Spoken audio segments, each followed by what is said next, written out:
Popular front of India यानी कि PFI ने गुरुवार को लगभग 10 राज्यों में नेशनल इन्वेस्टिगेशन यानी कि एनआईए ने इसके ठिकानों पर छापेमारी की और 100 से ज़्यादा सदस्यों को भी गिरफ्तार किया। केरल, आंध्र प्रदेश, तमिलनाडु, तेलंगाना में भी बड़े पैमाने पर कार्रवाई हुई। इस दौरान एनआईए ने पीएफआई के चेयरमैन ओएमए सलाम, केरल राज्य प्रमुख सीपी मोहम्मद बशीर, राष्ट्रीय सचिव वीपी नजीरुद्दीन और राष्ट्रीय परिषद सदस्य पी कोया शामिल को गिरफ्तार किया। सबसे ज़्यादा लोगों को केरल से गिरफ्तार किया गया, जिसे पीएफआई का गढ़ माना जाता है। ऐसा नहीं है कि इस तरह की कार्रवाई पीएफआई पर पहली बार की जा रही है। हिजाब मामले में विरोध प्रदर्शन और कई राज्यों में सीए और एनआरसी को लेकर हुए प्रदर्शनों में भी इस संगठन का नाम सामने आ चुका है। चलिए अब आपको बताते हैं पीएफआई है क्या और पीएफआई का मुखिया कौन है, जिसका नाम है ओएमए सलाम। चलिए उनके बारे में भी आपको बताते हैं। नमस्कार, आप देख रहे हैं नजर टुडे। मैं हूं आपके साथ अंकित दुबे। चलिए पहले पीएफआई और उसके काम के बारे में आपको बताते हैं। पॉपुलर फ्रंट ऑफ इंडिया या पीएफआई खुद को एक चरमपंथी इस्लामिक संगठन बताता है। संगठन का कहना है कि वह पिछड़ों और अल्पसंख्यकों के हक की आवाज़ उठाता है। संगठन के विकिपीडिया पेज के हिसाब से इसकी स्थापना 2006 में नेशनल डेवलपमेंट फ्रंट यानी कि एनडीएफ दक्षिण भारत का परिषद मंच के उत्तराधिकारी के रूप में हुई।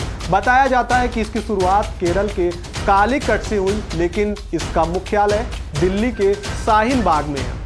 आपको बता दें, मुस्लिम संगठन होने के नाते इनकी ज़्यादातर गतिविधियां इसी समुदाय के आसपास होती हैं। यह संगठन वर्ष 2006 में खूब सुर्खियों में आया था, जब दिल्ली के रामलीला मैदान में इनकी तरफ से नेशनल पॉलिटिकल कॉन्फ्रेंस का आयोजन किया गया था, जहां बड़ी संख्या में लोग पहुंचे थे। संगठन का दावा रहता है कि वह देश के 23 से ज़्यादा राज्यों में है। आपको बता दें, वर्ष 1992 में बाबरी मस्जिद विध्वंस के बाद दक्षिणी राज्यों में इस तरह के कई संगठन बने। इनमें राष्ट्रीय विकास मोर्चा, कर्नाटक फोरस फॉर डिग्निटी और तमिलनाडु की मनीथा नीति पासिरी के नाम थे। 2006 में इन तीनों संगठनों का विलय हो जाता है और इसे पीएफआई का नाम दे दिया जाता है। संगठन का हमेशा से कहना रहता है कि वह देश में मुसलमानों और दलितों के लिए काम करता है और मध्य पूर्व के देशों से आर्थिक मदद भी मांगते हैं। आपको बता दें, पीएफआई का मुख्यालय कोझिकोड में था, लेकिन बाद में उसे देश की राजधानी दिल्ली में शिफ्ट कर दिया गया। ओएमए सलाम पीएफआई चेयरमैन हैं और EM Abdullah Rahman vice chairman हैं। चलिए अब आपको बताते हैं आखिर क्यों भड़काऊ भाषण, नारेबाजी, हत्या से लेकर तमाम हिंसा फैलाने तक का आरोप क्यों लगता चला आया है।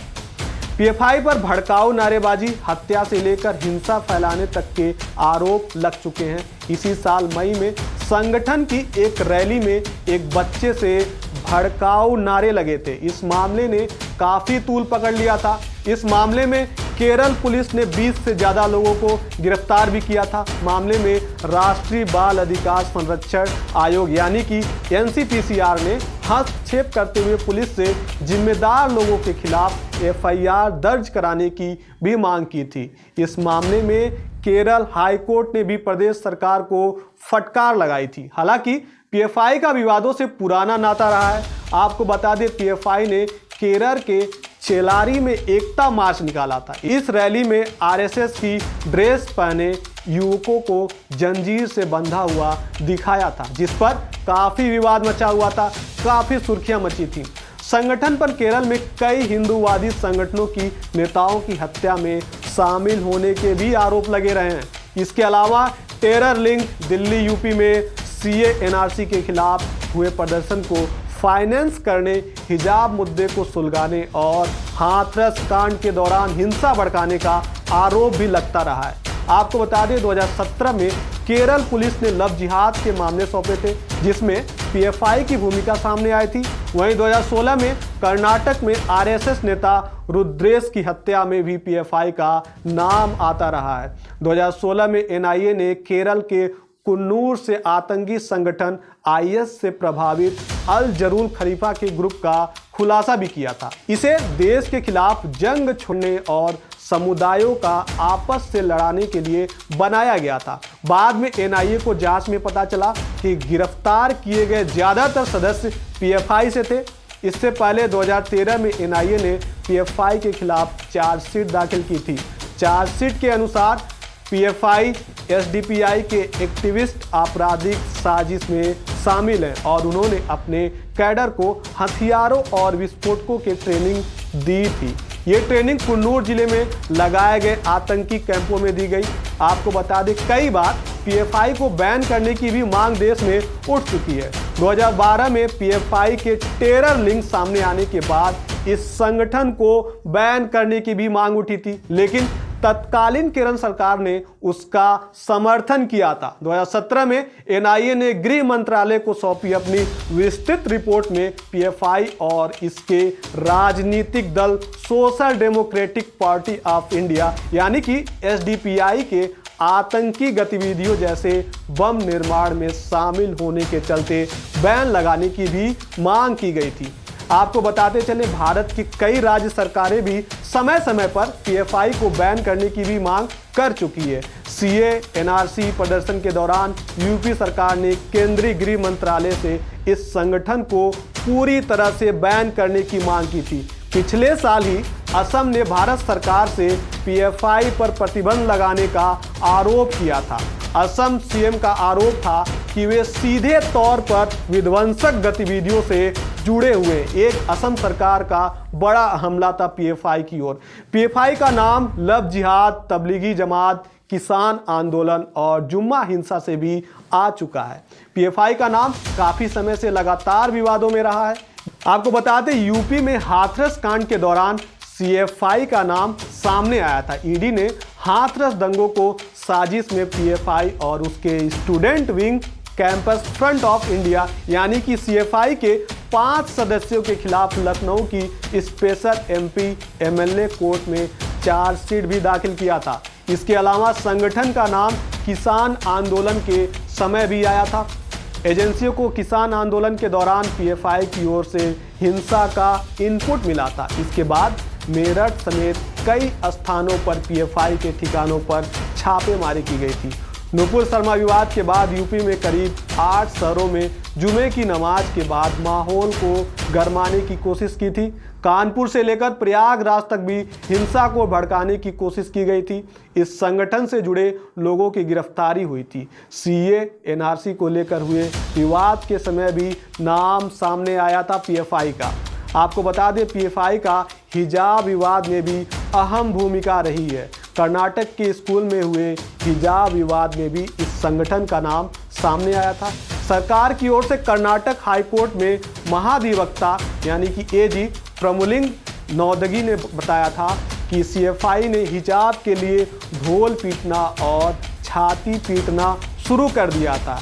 वे किसी के प्रतिनिधि नहीं है, यह एक कट्टरपंथी संगठन है जो आकर हिजाब विवाद पर हंगामा कर रहा है। माना जाता है कि सीएफआई पीएफआई का स्टूडेंट यूनियन है। आपको बता दें, एसएफआई के साथ संघर्ष के दौरान महाराजा कॉलेज एर्नाकुलम में अभिमन्यु की हत्या में कैंपस फ्रंट ऑफ इंडिया का नाम सामने आया था।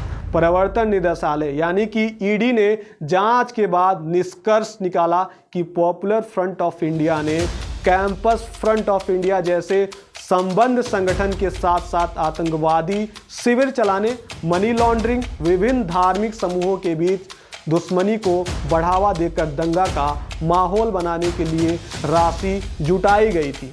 पिछले साल ही ईडी ने पीएफआई के 26 ठिकानों पर छापेमारी की थी, जिसमें जिलेटिन के छड़े और डेटोनेटर्स बरामद हुए थे। 2021 में भी इनकम टैक्स विभाग ने भी पीएफआई का रजिस्ट्रेशन रद्द कर दिया था। विभाग ने सेक्शन 12AA3A के तहत ये रजिस्ट्रेशन रद्द कर दिया था। चलिए अब आपको बताते हैं कौन है पीएफआई का चेयरमैन ओमा सलाम। ओमा सलाम का पूरा नाम मोहम्मद अब्दुल सलाम ओ नगल है। पीएफआई में उसे ओएमए सलाम या ओमा सलाम के नाम से जाना जाता है। सलाम केरल में बिजली विभाग का कर्मचारी था। दिसंबर 2020 में केरल राज्य बिजली बोर्ड ने संदिग्ध गतिविधि के आरोप में निलंबित कर दिया था। सलाम पर कार्रवाई करते हुए बिजली विभाग ने कहा, जांच के दौरान यह पता चला कि ओमा सलाम एक ऐसे संगठन का नेशनल चेयरमैन है जिसकी कथित संदिग्ध गतिविधियां और पैसों के लेन देन के संदेह के दायरे में है। सलाम इन मामलों को लेकर कई जांच एजेंसियों की जांच के दायरे में है। सलाम को सस्पेंड करते हुए केरल बिजली बोर्ड ने यह भी कहा है कि बिना जरूरी मंजूरी लिए उसने कई बार विदेश यात्राएं भी की थी। आपको बता दें, यूपी एटीएस और एनआईए ने उत्तर प्रदेश से पॉपुलर फ्रंट ऑफ इंडिया यानी कि पीएफआई से जुड़े 8 संदिग्धों को पकड़ा है। लखनऊ के इंदिरा नगर से 1, वाराणसी से 2, बाराबंकी से 1 और बहराइच से 2 संदिग्ध को एटीएस ने गिरफ्तार किया है। वहीं गाजियाबाद में पीएफआई के संदिग्ध को पकड़ने गई एटीएस टीम के सामने संदिग्ध के घर महिलाएं खड़ी हो गईं। उन्होंने एटीएस के वांटेड की भागने में मदद की और उसे मौके से भगा दिया। यह कार्रवाई गुप्त सूचना के आधार पर की गई है। आपको बता दें, अलग अलग शहरों में 4 टीमें एक्शन मोड में हैं। सूत्रों के मुताबिक पकड़े गए संदिग्धों के पास से कुछ गोपनीय डॉक्यूमेंट और लैपटॉप मिला है। हिरासत में लिए जाने के बाद अब एजेंसी इनसे पूछताछ कर रही है। आपको बता दें, देश में आतंकवादियों की मदद के लिए जगह और फंड मुहैया कराने वाले पीएफआई से जुड़े लोगों के ठिकानों पर छापेमारी की जा रही है। लखनऊ के इंदिरा नगर से एनआईए और एटीएस ने वसीम नाम के युवक को गिरफ्तार किया है। वह टेलरिंग का काम करता है। गुरुवार सुबह अचानक टीम ने वसीम के घर पर छापा मारकर उसे गिरफ्तार किया है। वसीम के परिजनों ने मीडिया से बात करने से इनकार कर दिया है। जानकारी के मुताबिक उसके पास से आपत्तिजनक सामान भी बरामद हुआ है। वहीं बाराबंकी से एटीएस ने पीएफआई के कोषाध्यक्ष नदीम को गिरफ्तार किया है। बहराइच में भी पीएफआई के 2 सक्रिय सदस्यों को एटीएस ने हिरासत में लिया था। आपको बता दें, बहराइच में मुस्लिम आबादी की प्रतिशत ज़्यादा है। आपको बता दें, यूपी एटीएस ने गुरुवार को सुबह वाराणसी में छापा मारकर पीएफआई के 2 संदिग्ध को पकड़ा है। दोनों में फिलहाल सीक्रेट स्थान पर पूछताछ की जा रही है। पूछताछ में सामने आए तथ्यों के आधार पर आगे कार्रवाई करते हुए उन्हें लखनऊ ले जाया जा सकता है। वहीं उस संबंध में पूछे जाने पर एटीएस के अफसरों ने कुछ भी कहने से मना कर दिया। एटीएस के सूत्रों के अनुसार वाराणसी के जैतपुरा और आदमपुर क्षेत्र में रहने वाले पॉपुलर फ्रंट ऑफ इंडिया के 2 कार्यकर्ताओं को पूछताछ के लिए हिरासत में लिया गया है। आपको बता दें, यूपी एटीएस की टीम ने गुरुवार सुबह करीब 5 बजे गाजियाबाद में भोजपुर थाना क्षेत्र के पांव कलछीना में रेड मारी थी। एटीएस की टीम पीएफआई से जुड़े होने के शक से परवेज नामक शख्स को अरेस्ट करने के लिए आई थी। परवेज के परिवार की महिलाएं एटीएस की टीम के सामने खड़ी हो गई, उसे ले जाने का विरोध किया। बताया जा रहा है कि महिलाओं ने परवेज को वहां से भगा दिया। इसके बाद लोकल पुलिस ने आरोपी को भगाने के मामले में फुरकान और इरफान को कस्टडी में लिया है। उनसे पूछताछ फिलहाल की जा रही है। जानकारी के मुताबिक परवेज पीएफआई का वेस्ट यूपी प्रभारी रहा है। वहीं सहारनपुर और कैराना से भी यूपी एटीएस ने 3 लोग उठाए हैं। उनमें मेरठ में सुरक्षा और जांच एजेंसियां ज्वाइंट पूछताछ कर रही हैं। कैराना से उठाए जाने वाले दोनों लोगों के नाम मौलाना सादाब और साजेब है। ये दोनों पीएफआई से करीब 11 साल से जुड़े हुए हैं। सूत्रों के मुताबिक पीएफआई और उससे जुड़े लोगों के घर छापेमारी की जा रही है। इन पर टेरर फंडिंग और कैंप चलाने में आतंकियों की मदद का आरोप है। यूपी में लखनऊ, वाराणसी, बाराबंकी, बहराइच के अलावा मेरठ और नोएडा में भी छापेमारी की जा रही है। हालांकि मेरठ और नोएडा से जुड़ी जानकारी अभी फिलहाल सामने नहीं आई है। आपको बता दें, 16 जुलाई 2022 को उत्तर प्रदेश पुलिस के आतंकवाद निरोधक दस्ते यानी कि एटीएस ने बिहार पुलिस द्वारा तलाश किए जा रहे popular front of India PFI के कथित सदस्य को लखनऊ से गिरफ्तार किया था।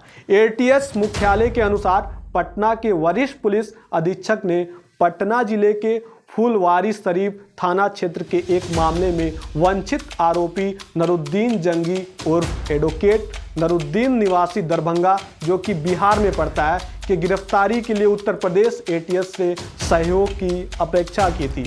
आपको बता दें 13 राज्यों में पीएफआई के ठिकानों पर फिलहाल छापेमारी चल रही है।